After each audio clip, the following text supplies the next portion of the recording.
O so pag-usapan din natin isa sa pinakasyongang character dito, si Jamie. Alam mo yung muntik na akong pumasok sa screen para lang sa bunutan si Jamie dito.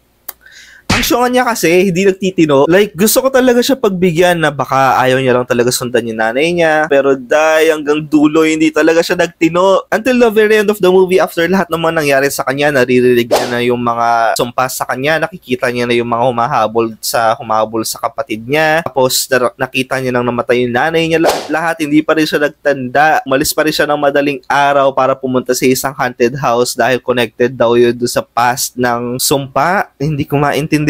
Tapos sinasabihan siya na wag nang umalis, pero umalis pa rin siya kasi tinatawag daw siya ng bahay na yon.